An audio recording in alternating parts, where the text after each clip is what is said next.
உங்கள்கிட்ட ஹெல்ப் கேட்கலாமா கேட்கக்கூடாதா தெரியலையே. இது எண்டிங்கில் இருக்கிற ப்ராஜெக்ட், எனக்கு என்ன தெரியும்? நான் நியூ ப்ராஜெக்டில் தான் உங்களுக்கு டீம் ஹெட்னு சொல்லிடுவாங்களோ. ஆனால் வேறு வழி இல்லையே. எல்லா இடத்துலையும் லாக் பண்ணிலாம் வச்சுட்டாங்க. இவங்க ஒருத்தவங்கள தவிர வேறு யாராலையும் நம்மளுக்கு ஹெல்ப் பண்ண முடியாது. ம் கேட்போமா வேணாமா? பவித்ரா. ம் எஸ் மேம். ஏன் வந்து ரொம்ப நேரமாக நிற்கிறீங்க? Nothing ma'am. சரி, ஓகே. நீங்கள் எதர்ச்சியாக வந்ததாகவே இருக்கட்டும். உங்களுக்கு ஒர்க் ஒன்று அசைன் பண்ணியிருக்கேன். அதை கம்ப்ளீட் பண்ணிவிட்டு எனக்கு என்னன்னு சொல்லுங்கள். டவுட் இருந்தால் என்கிட்ட வந்து கேளுங்க. மேம், மெயில் செக் பண்ணீங்களா இல்லையா? நான் சென்ட் பண்ணி உங்களுக்கு 1/2 hour ஆகுது. Yes ma'am. அந்த பசங்களாம் எங்க? மேம், அவங்களாம் நான் கூப்பிட்றேன் மேம். ஆமாம், எதுக்கு இப்போ பயந்து பயந்து பேசிகிட்டு இருக்கீங்க? எனக்கு புரியல. நான் என்ன சிங்கமாக புலியா?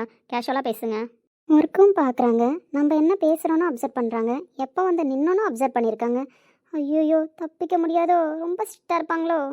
பவித்ரா, அவ்வளோ ஸ்ட்ரிக்ட்லாம் நான் கிடையாது. ம் பசங்களை கொஞ்சம் கூப்பிட்றியா? அவங்கள்ட்ட பேசணும். இப்போ நீங்கள் பண்ணிக்கிட்டு இருக்கிற ப்ராஜெக்ட்டு நாளான்னைக்கு சப்மிட் பண்ண தேவையில்ல. அப்படியா மேம்? நாளான்னைக்கு சப்மிட் பண்ண தேவையில்லையோ? நான் போய் இதோ பசங்களை கூப்பிட்டு வரேன் மேம். ஓகே, நீ கூப்பிடு. நான் எல்லாருக்கும் எக்ஸ்பிளைன் பண்ணிடுறேன். கொஞ்சம் அசம்பிள் பண்ணுறியா? Sure ma'am, sure ma'am. ஏண்டி பேக்கோட வந்திருக்கேன்? எப்படி இன்னைக்கு வீட்டுக்கு அனுப்பிடுவாங்கல்ல, அதான் ரெடியாக இருக்கேன். வீட்டுக்கு அனுப்பிடுவாங்களா? ஆமாம், இவ்வளோ நாளாக அசால்ட்டாக ஒரு ப்ராஜெக்ட்டுக்கு வேலை பார்த்துக்கிட்டு இருந்தோம்ல, அதை பற்றி இன்னைக்கு தான் சீரியஸ்னஸை கேள்விப்பட்டேன். தெரியுமா?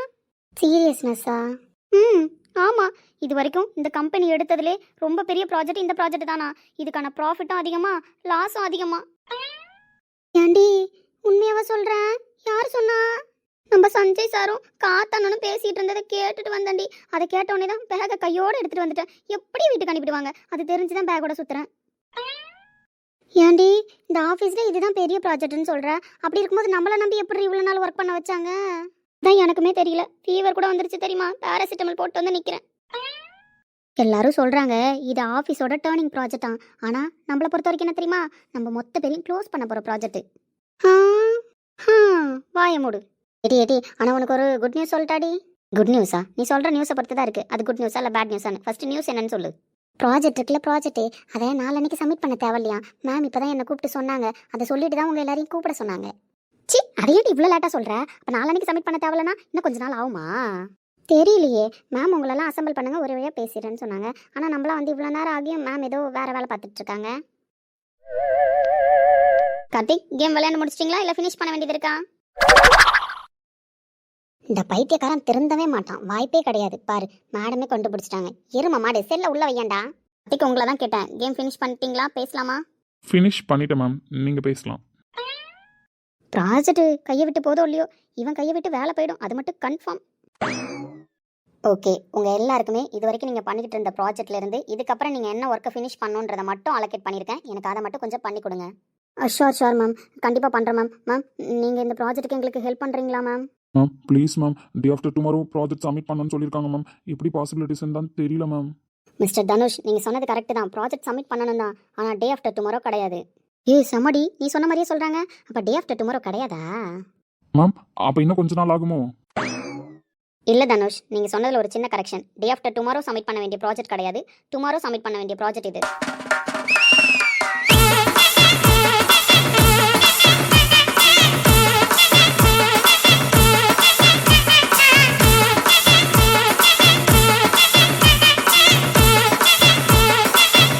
ஐயோ, ஏய் பவித்ரா, வா போய் கையோட உன் டெஸ்கில் இருக்கிற உன் பேக்கையும் எடுத்துட்டு கிளம்புவோம், போடி நடையா. ஆனால் மேடம் எவ்வளோ சீரியஸாக பேசிகிட்டு இருக்காங்க. எவ்வளோ கூலாக இன்னும் கையில் ஃபோன் வச்சுருக்கான் பார்த்தியா? இந்த நாய் கிடக்குது, நீ கம்மு நிறுடி, அவனை பற்றி பேசாத. என்னடி டே ஆஃப்டர் டுமாரோ இல்லைன்னு சொன்னாங்கன்னு சந்தோஷப்பட்டா டுமாரோன்றாங்க. மேம், என்ன மேம் சொல்கிறீங்க? எப்படி மேம் கம்ப்ளீட் பண்ண முடியும்? மேம், இப்போ எதுக்கு எல்லாரும் ஷாக்காக பார்க்குறீங்க? இப்படி எதுவுமே இங்கே நடந்தில்ல.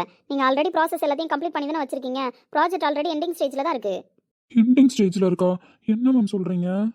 ஆமாம், எண்டிங் ஸ்டேஜில் தான் இருக்குது. ப்ராப்ளமேட்டிக்காக எதுவுமே கிடையாது. இன்றைக்கி 1 day ஒர்க் பண்ணால் போதும். எக்ஸ்ட்ரா 2 hours மட்டும் ஒர்க் பண்ணுங்கள். நான் உங்களுக்கு கொடுத்துருக்கிற ஒர்க்கை மட்டும் கம்ப்ளீட் பண்ணி எனக்கு நீங்கள் கொடுத்தா போதும். ப்ராஜெக்ட் நாளைக்கு சப்மிட் பண்ணிடலாம். உங்கள் எல்லாருக்குமே ஒர்க் அசைன் பண்ணியிருக்கேன். ஸோ அவங்கவுங்க டேபிளில் போயிட்டு ஒர்க் பண்ணுங்கள். ஏடி, இவங்க டீம் லீடர் தானா? ப்ராஜெக்ட்டை பற்றி தெரியும் தானா? இல்லை நம்மளை வச்சு எதாவது காமெடி பண்ணிட்டு இருக்காங்களா? என்கிட்டயுமே வந்தோடனே அப்படி தான் சொன்னாங்க. எனக்கு ஒர்க் அசைன் பண்ணியிருக்கேன்னு சொல்லிட்டு அதுக்கப்புறம் தான் உங்களெல்லாம் கூப்பிட சொன்னாங்க. அப்போ உண்மையிலேயே ப்ராஜெக்ட் முடிகிற கண்டிஷனுக்கு வந்துருச்சா? மேம், பாசிபிலிட்டிஸ் இல்லையே மேம். என்ன மேம் சொல்கிறீங்க? எங்களுக்கு பயமாக இருக்குது மேம். நாளைக்கு கண்டிப்பாக பதிலே சொல்ல முடியாது மேம்.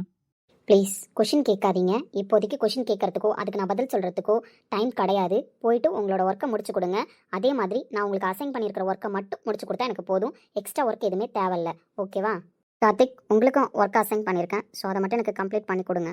Sure ma'am. என் சைட்லேருந்து எனக்கு நீங்கள் அலைன் பண்ணியிருக்கிற ஒர்க்கை முடிச்சு கொடுத்துருவேன். அதில் எந்த ப்ராப்ளமும் வராது. என்னடி பவித்ரா, கவிதா, உங்களுக்கும் ஒர்க் அசைன் பண்ணியிருக்கேன். என்ன கொஞ்சம் கூட பிரிஸ்கே இல்லாமல் நின்றுட்டு இருக்கீங்க எல்லாரும்? போய் ஃபஸ்ட்டு என்ன ஒர்க் அலைன் பண்ணியிருக்கேன்னு பாருங்க. அப்போ தான் அதை உங்களால் சால்வ் பண்ண முடியுதா முடியலையான்னு என்கிட்ட நீங்கள் வந்து கேட்க முடியும். போங்க, டைம் வேஸ்ட் பண்ணாதீங்கன்னு சொல்லிட்டேன். Sure ma'am, sure ma'am. Ma'am, நாளைக்குள்ளே சப்மிட் பண்ணிடலாமா? இன்றைக்கி நம்மளுக்கு இருக்கிற ஒர்க்கை முடித்தா நாளைக்கு நம்மளோட நாள் நல்லபடியாக தொடங்கும்னு நான் நினைக்கிறேன், நம்புகிறேன். ஸோ அதை நீங்கள் போய் பண்ணுங்கள், பார்த்துக்கலாம். மேடம், சொல்லுங்கள் சார். உங்களை மேனேஜர் கூப்பிடுறாங்க மேடம். ஓகேண்ணா, நான் வரேன், நீங்கள் போங்க. நான் சொன்னதை எல்லாரும் ஞாபகம் வச்சுக்கோங்க. உங்களால் பண்ண முடிகிற ஒர்க்கை தான் நான் அலைன் பண்ணியிருக்கேன். ஸோ அதை மட்டும் எனக்கு பெஸ்ட்டாக முடிச்சு கொடுங்க. நான் மேனேஜர் கூப்பிட்றாங்களா, போய் என்னன்னு கேட்டு வரேன். கூப்பிட்ருந்தீங்களா? ஆமாம், கூப்பிட்ருந்தேன். உங்ககிட்ட ஒரு டவுட் கேட்கணும், அதான் கூப்பிட்ருந்தேன். டவுட்டா? என்ன டவுட் மேம்? ஆமாம், உன்னை செலக்ட் பண்ணது யார்? MD sir ma'am.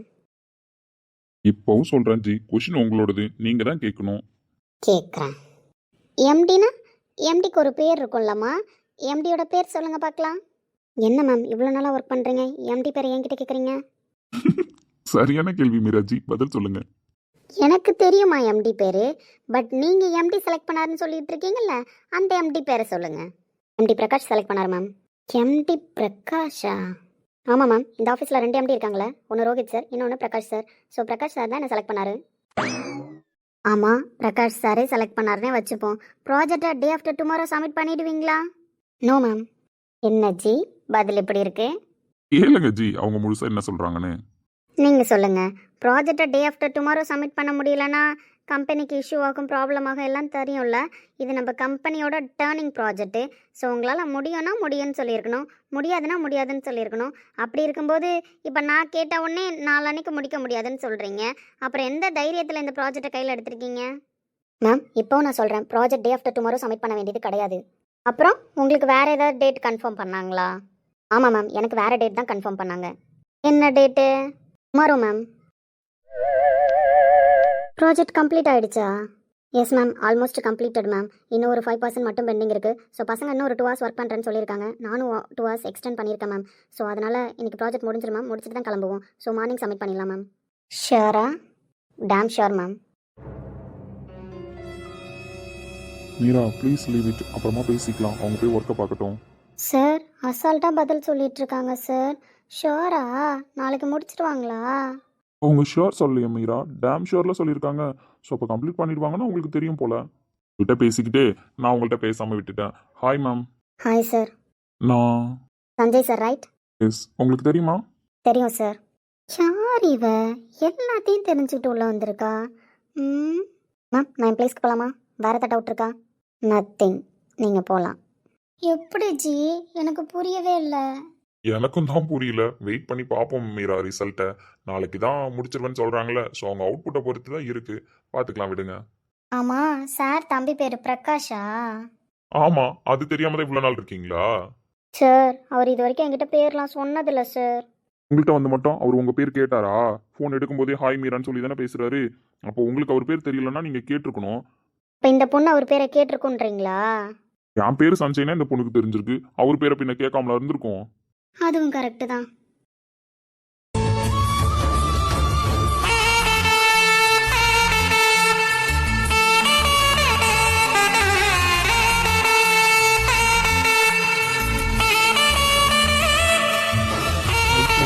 பெரிய பாவம் பண்ணிட்ட மாதிரி மனசுக்குள்ள அப்பப்போ தோணிக்கிட்டே இருக்கு.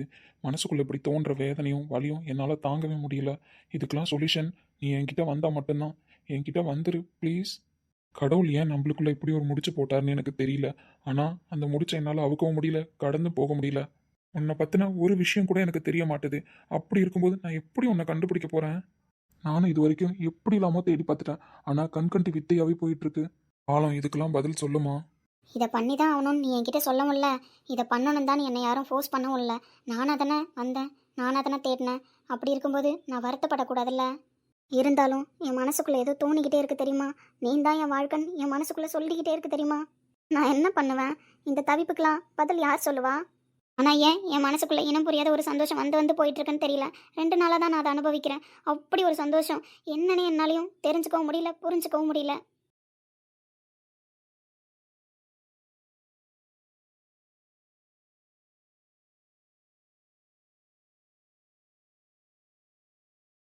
அடி சொல்லு பாட்டி. ஏன்டாம்மா இப்படி உட்காந்துருக்க? நீ நல்லா சிரிச்சு பேசிய 2 வருஷம் ஆகுது தெரியுமா?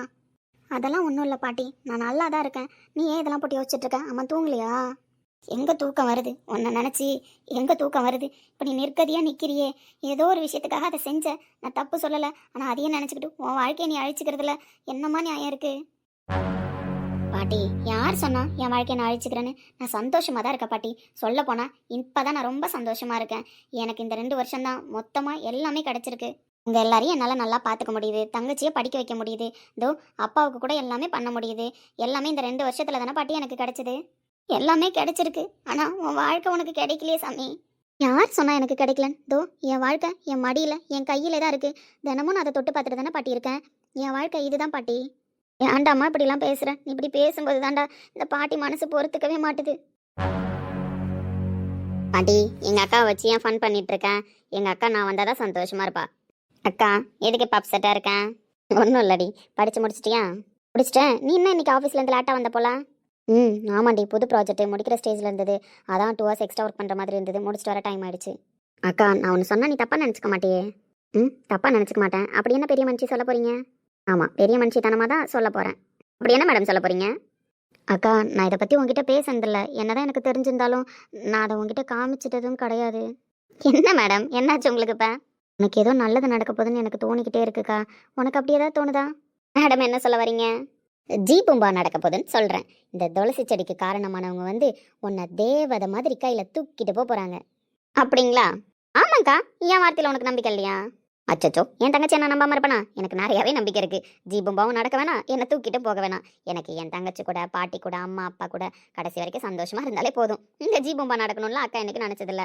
போ, ஜீபும்பா நடக்கும், நான் சொல்கிறேன் பாரு. சரிங்க பெரிய மனுஷி, நடந்தால் கண்டிப்பாக உங்கள்கிட்ட சொல்கிறேன், போதுமா? Good girl. சரி வா தூங்கலாம். இவ இப்படியே இருக்காளடி, என்னடி பண்ணுறது? அதான் எனக்கு ஒன்றும் பிடிபடலை. என்ன பண்ணுறதுன்னு தெரியலையே. தம்பி, சொல்லுங்க அத்தை. ஏன்டா அப்படி இருட்டில் உட்காந்துருக்கா? லைட்டை போடுறேன் இரு. ஏன் தான் அப்படி இருக்கானோ தெரியல. ஏன்டா அப்படி இருக்க? வேற எப்படி அத்தை இருக்க சொல்றீங்க? பகல் ஃபுல்லாக சுறுசுறுப்பாக இருக்க, நைட் ஆனால் அப்படி சோர்ந்து போயிடுறடா.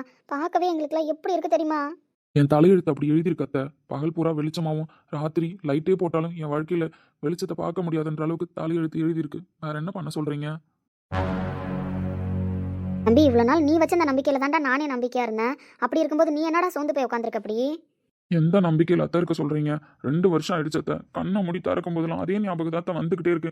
மண்டைக்குள்ள கேட்டுக்கிட்டே இருக்கு அத்தை. எனக்கு புரியுதுடா, உன் தவிப்பு என்னன்னு எனக்கு புரியுது. தப்பு பண்ணிட்டேன்னு உன் மனசுக்குள்ள உன் மனசாச்சு குத்திக்கிட்டே தான் இருக்கு.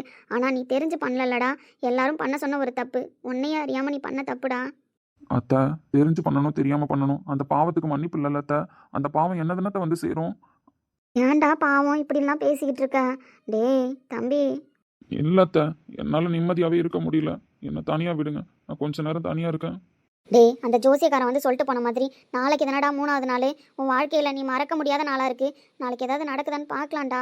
அது எப்படி அத்தை? இவ்வளோ நாள் நடக்காம நாளைக்கு அந்த ஆள் வந்து சொல்லிட்டு போனான்றதுனால திடீர்னு மேஜிக்கா நடக்கும்? சொல்லுங்க பார்க்கும், மேஜிக்கா நடக்கும்? மேஜிக் நடக்கும்லாம் சொல்லலடா. இவ்வளோ நாள் நீ வச்சிருந்த நம்பிக்கையை இன்னைக்கு ஏன் இழந்து போற? நாளைக்கு வரைக்கும் அந்த நம்பிக்கையோட இரண்டா. ஒருவேளை கடவுளாக பார்த்து கண்ணை திறக்கிறாரான்னு பார்ப்போம். இல்லத்த, மனசுக்குள்ள 2 நாளா ஒரு சந்தோஷம் கூட இருக்கு. ஏன் அந்த சந்தோஷம் எனக்கும் தெரியல. ஆனா இன்னும் புரியாத ஒரு சந்தோஷம் இருந்துகிட்டு தான் இருக்கு. பாசிட்டிவா நினைக்கணும்னு தான் நானும் நினைக்கிறேன். ஆனா என்ன விடியறதுக்குள்ள இந்த ஞாபகம் ஃபுல்லா வந்து பைத்தியமாக்கிடுமோன்னு பயமா இருக்கத்த. கண்ணை மூடுனா என் ஞாபகம் ஃபுல்லா அப்படியே வந்து நிக்குதத்த. புரியுதுடா தம்பி, நீ தவிக்கிற தவிப்பு எனக்கு புரியாமல் இல்லைடா. ஆனால் இவ்வளோ நாள் நம்பிக்கையாக இருந்துட்டேன். இன்னும் கொஞ்ச நாள் அப்படியே நம்பிக்கையோட இருடா. ஒரு வேளை நடக்கலாம்ல. சரி அத்த, கடவுளை நான் எதுக்குமே நம்பினது கிடையாது. எனக்கு அது வேணும் இது வேணும்னு போய் கேட்டது கிடையாது. ஆனால் வருஷத்தில் ஒரு தடவை மட்டும் கோயிலுக்கு போகிறேன். எதுக்காக? நான் பண்ண பாவத்துக்கு மன்னிப்பு கேட்கறதுக்காக. நாளைக்கும் போவேன் அத்தை. அந்த கடவுள் என் மேலே கொஞ்சமாச்சும் கருணை காட்டி அந்த பாவத்துக்கான மன்னிப்பை எனக்கு கொடுக்குறாரான்னு பார்க்குறேன்.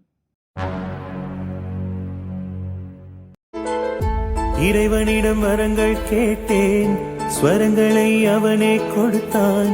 மனிதரில் இதை யாரும் சாமி பேருக்கு பண்ணிடுங்க.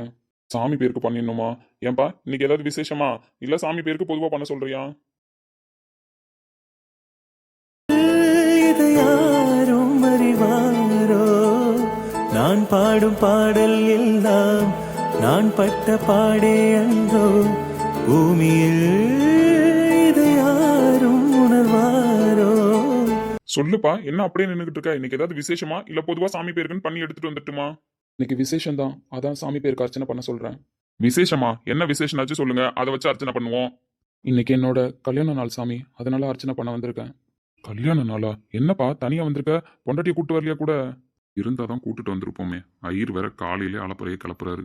சொல்லுப்பா, ஏன்பா வெளியூர் ஏதாவது போயிருக்காங்களோ அர்ஜென்ட் வேலையா? இல்லனா கல்யாண நாள் அன்னைக்கு தனியா வந்து யாரும் அர்ச்சனை பண்ண மாட்டாங்களே? என்ன எது கேட்டாலும் இந்த தம்பி கம்மனு நிக்குது? ஐயரே தயவு செஞ்சு போய் சாமி பேருக்கு அர்ச்சனை பண்ணி எடுத்துட்டு வாங்க, போதும் எங்களுக்கு. சாமி பேருக்குலாம் அப்படி அர்ச்சனை பண்ணக்கூடாதுப்பா. பிறந்த நாள் அன்னைக்கு கல்யாண நாள் அன்னைக்குலாம் அவங்கவுங்க பேருக்கு தான் அர்ச்சனை பண்ணணும். மத்த நாள்ல சாமிக்கு அர்ச்சனை பண்றதெல்லாம் சரிதான். ஆனா இந்த மாதிரி நாள்ல எல்லாம் அப்படி பண்ணக்கூடாதுப்பா. நீங்க சொல்லுங்க தம்பி, உங்க பேரையும் உங்க பொண்டாட்டி பேரையும் சொல்லுங்க, சேர்த்து அர்ச்சனை பண்ணிடுவோம். அவங்க ராசி நட்சத்திரம் எல்லாமே சொல்லுங்க. உங்க பொண்டாட்டி பேர் என்ன தம்பி? தெரியாது சாமி. தெரியாதா? தெரியாம அப்புறம் கல்யாண நாளுங்கிற? இன்னைக்கு எனக்கு கல்யாண நாள் தான் சாமி, அதுவும் 2வது வருஷம் கல்யாண நாள். அதுக்கு தான் கோயிலுக்கு வந்திருக்கேன், அர்ச்சனை பண்ண வந்திருக்கேன். நீங்க சாமி பேருக்கு அர்ச்சனை பண்ணி கொண்டு வாங்க. என்னப்பா கல்யாண நாளுங்கிற, அதுவும் 2வது வருஷங்கிற, ஆனா பொண்டாட்டி பேர் தெரியாதுங்கிற? வித்தியாசமா இருக்கேப்பா. இப்படிலாம் நான் கேள்விப்பட்டதில்ல, இப்படி ஒரு அர்ச்சனையை நான் பண்ணதும் இல்லையே. நாங்களும் தான் கேள்விப்பட்டதில்ல, நாங்களும் தான் பண்ணதில்ல. இப்படிலாம் கேள்வி கேட்கறீங்கன்னு தெரிஞ்சுதான் போன வருஷம் வேற ஒரு தெருவுல இருக்கிற கோயில்ல அர்ச்சனை பண்ணோம். இந்த வருஷம் வேற தெருவுல இருக்கிற கோயில்ல அர்ச்சனை பண்றோம். அடுத்த வருஷம் எந்த தெருவுல இருக்கிற கோயில்ல அர்ச்சனை பண்ணுவோனே எங்களுக்கே தெரியாது. இந்த ஐயர் வேற போட்டு சாவடிக்கிறாரு. ஐயரே, பொண்டாட்டி எல்லாம் கூட்டிட்டு தான் வந்திருக்கோம். இதோ உங்க கையில தான் இருக்காங்க பாருங்க. அவங்க எடுத்துட்டு போய் சாமி கிட்ட வச்சு அர்ச்சனை பண்ணி திருப்பி எட்டு வாங்க. கையில வச்சிருக்கனா? எங்கப்பா? இதோ அர்ச்சனை கூடையில இருக்காங்களே அவங்கதான். அர்ச்சனை கூடையிலையா? மனதிலே மாளிகை வாசம் கிடைத்ததோ மரநிழல் நேசம் எதற்கும் நான் கலங்கியதில்லை இங்கே. ராகமுண்டு தாளமுண்டு என்னை நான் அதுலதான் இருக்காங்க. நல்லா கண்ணை திறந்து பாருங்க. அதோ பச்சை கலர்ல இருக்காங்க பாருங்க. அவங்கதான் இப்போதைக்கு எங்களுக்கு தெரிஞ்சு இவனோட பொண்டாட்டி. அதனால அவன் பொண்டாட்டி கூட தான் கோயிலுக்கு வந்திருக்கான். நீங்க போய் சாமி கிட்ட அர்ச்சனை பண்ணி எடுத்துட்டு வாங்க. தம்பி, நீ தயவு செஞ்சு இதுக்கப்புறம் எதுவும் கொஸ்டின் கேட்காதீங்க. எங்கள்கிட்ட ஆன்சர் கிடையாது. ஆன்சர் இருந்தா கண்டிப்பா உங்களுக்கு சொல்ல ட்ரை பண்ணுவோம். சோ அதனால நீங்க போய் அர்ச்சனை பண்ணி எடுத்துட்டு வாங்க. பொண்டாட்டியா? அதுவும் துளசியா? இந்த காலத்து பசங்களாம் ஏதோதான் நினைச்சிட்டு மனசுல சுத்துதுங்க. இது வித்தியாசமால இருக்கு. இது வரைக்கும் இப்படி ஒரு அர்ச்சனையை நான் பண்ணதே இல்லையே. சாமி பேருக்கு பண்ணணுமா? கூடையில இருக்கிறது பொண்டாட்டியா? நிக்கிற ஒரு புருஷனா? என்னன்னு சொல்லி அர்ச்சனை பண்ண? கோயில் சாமி இதெல்லாம் அம்மா அத்தை பாட்டியோட போயிடுச்சு. எதுக்கும் நான் ஈடுபட்டது கிடையாது. அப்படி என் வாழ்க்கையில ஒரே ஒரு தடவை உன்னை நம்பிதான் ஆகணும் அப்படின்னு எல்லாரும் சொன்னப்ப நான் நம்பினேன். அதுவுமே என்கிட்ட அவங்க சொன்னது வேற, அங்க நடந்தது வேற. எல்லாரும் சொல்றாங்க அது ஒரு விஷயம் கிடையாது, நீ கடந்து வா அப்படின்னு. ஆனா என்னால கடந்து போக முடியல.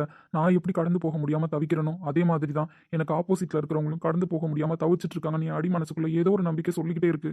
ஒவ்வொரு துளசி செடியும் ஒரு ஒரு ஞாபகம் வரும்போதெல்லாம் நான் வச்சு வளர்த்துட்டு இருக்கேன். அப்படி நான் வளர்க்கும் போது ஒரு செடி வளரனா கூட என் நம்பிக்கை தோத்து போயிடுச்சுன்னு நினைக்கிறவன் நான்.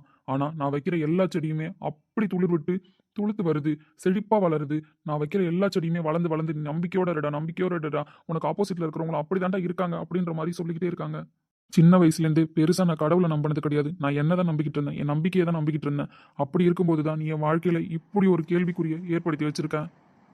எப்படிடா என் நம்பிக்கை உனக்கு இல்லாம போகும் அப்படின்றதுக்காக என்ன நீ இப்ப புரட்டி போட்டிருக்க. அப்படியே நீ என் மனசுல பதிய வச்சுட்ட. நான் இல்லாம அணு ஆசையாதுடா, நீ ஒரு நாள் என் காலில் வந்து விழுந்துதான்டா ஆகணுன்ற மாதிரி பெரிய நம்பிக்கையை பிடிச்சிட்டு உங்களை நம்பிதான் 2 வருஷமா இருந்துட்டு இருக்கேன். முடிச்சுன்னு ஒன்று விழுந்துருச்சு. ஆனா அது எப்படி விழுந்துச்சு, யார்கிட்ட விழுந்துச்சுன்றதுதான் என்னால கண்டே பிடிக்க முடியல. புரியாத புதிராவே போயிட்டு இருக்கிற என் வாழ்க்கையில நீங்க தான் கேள்விக்கான எல்லா பதிலையும் சொல்லணும். உங்களை தான் நம்பி வந்திருக்கேன். என் நம்பிக்கையும் தாண்டி இப்போ உங்க மேலதான் எனக்கு நம்பிக்கை இருக்கு. நீங்க போட்ட முடிச்சு தானே, அந்த முடிச்சை எப்படி நான் கண்டுபிடிக்கிறதுன்னு நீங்களே வழிகாட்டுங்க.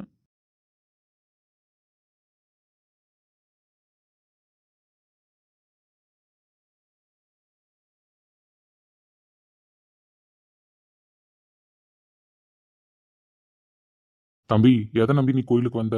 யார் மேல நம்பிக்கையை போட்டு இருக்க? எப்படி இப்படிப்பட்ட பதில சொல்லி இன்னைக்கு அர்ச்சனை பண்ண சொன்னேன்லாம் எனக்கு தெரியலப்பா. ஆனா இது வரைக்கும் என் வாழ்க்கையில இப்படி ஒரு அர்ச்சனையை நான் பண்ணதும் கிடையாது, இப்படி கேள்விப்பட்டதும் கிடையாது.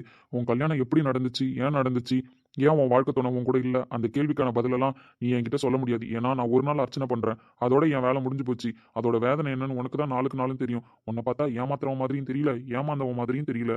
ஏன் நான் இவ்வளோ தூரம் சொல்கிறேன் அப்படின்னா, நீ சொன்னதை மனசில் நினச்சிக்கிட்டே நான் அர்ச்சனை பண்ணும்போது சாமி தலையிலிருந்து மஞ்சளும் துளசியும் கலந்த மாதிரி ஒரு பூ விழுந்துச்சு. நீ இதுக்கு முன்னாடி கூடையில் அது கொடுத்தது வெறும் துளசி பூ மட்டும்தான். ஆனால் பூவும் துளசியும் கலந்த மாதிரி சாமி தலையிலேருந்து தானாகவே உன் கூடையில் வந்து விழுந்தது. அந்த துளசியும் பூவையும் தான் நான் இப்போ வச்சு எடுத்துகிட்டு வந்திருக்கேன். அதே மாதிரி தேங்காய் உடைக்கும் போது பூ விழுன்னு சொல்லுவாங்க. அது உனக்கு தெரியுமான்னு தெரியல. பூ தான் விழுந்திருக்கு. அப்படி விழுந்தா மனசுல நடக்கிற காரியம் சீக்கிரமே நடக்க போகுதுன்னு அர்த்தம். அதாவது நீ வேண்டிக்கிட்டு கோயிலுக்கு வந்தல்ல, அந்த விஷயம் கூடிய சீக்கிரம் உன் கையில வந்து சேர போகுதுன்னு அர்த்தம். எனக்கு கடவுள் நம்பிக்கைலாம் பெருசா இல்ல பூசாரி. ஆனா இன்னைக்கு நான் கடவுளை மட்டும்தான் நம்பி வந்திருக்கேன். ஏன்னா என் வாழ்க்கையில ஏற்பட்ட விஷயத்துக்கும் அவருக்கும் தான் சம்மந்தம் இருக்கு. ஏன்னா அவர் பேரை சொல்லி தான் என் வாழ்க்கையில விளையாட்டே ஆரம்பிச்சிருக்கு. இதுக்கான விடையும் அவர் தான் தரணும். கூடிய சீக்கிரம் தரப்போறன்றது தான்ப்பா இப்படி உணர்த்திருக்காரு. சாமி தலையிலேருந்து பூ விழுந்தது நல்ல சகுனம் தான். தேங்காயில பூ விழுந்தது நல்ல சகுனம் தான். அதனால நம்பிக்கையோட பூ நல்லதே நடக்கும். சரிங்க பூசாரி. அப்பா அர்ச்சனை கூட நம்பிக்கையோட இதை எடுத்துட்டு போய் பூஜை ரூம்ல வை. ஏய் நான் போய் கார் எடுக்கிறேன் வா. ம். Happy anniversary. இனிய திருமண நாள் வாழ்த்துக்கள். நீ எங்க இருக்கண்டா எனக்கு தெரியாது. ஆனா மனசார நான் உன்னை என் மனைவியா தான் நினைக்கிறேன். எல்லாரும் சொல்றாங்க உனக்கு கல்யாணம் ஆயிருக்கும், நீ வேற வாழ்க்கையை தேடி இருப்பேன். ஆனா என் அடி மனசு அப்படி சொல்லல. என் மைண்ட் போல தான் உன்னோட மைண்டும் இருக்கும்னு எனக்கு நினைக்க தோணுது. அந்த நம்பிக்கையோட சொல்றேன். இனிய திருமண நாள் வாழ்த்துக்கள். 3வது வருஷம் நீயும் நானும் சேர்ந்து வந்து கோயில் அர்ச்சனை பண்ணணும். அதுதான் என்னோட வேண்டுதல். ராகமுண்டு தாளமுண்டு என்னை நானே தட்டிக் கொள்வேன். என் நெஞ்சில் உண்மையுண்டு வேறென்ன வேண்டும். என் மனவானில் சிறகை விரிக்கும் வண்ணப் பறவைகளே, என் கதையை கேட்டால் உங்கள் சிறகுகள் தன்னால் மூடிக்கொள்ளும். கலகலகலவென துள்ளி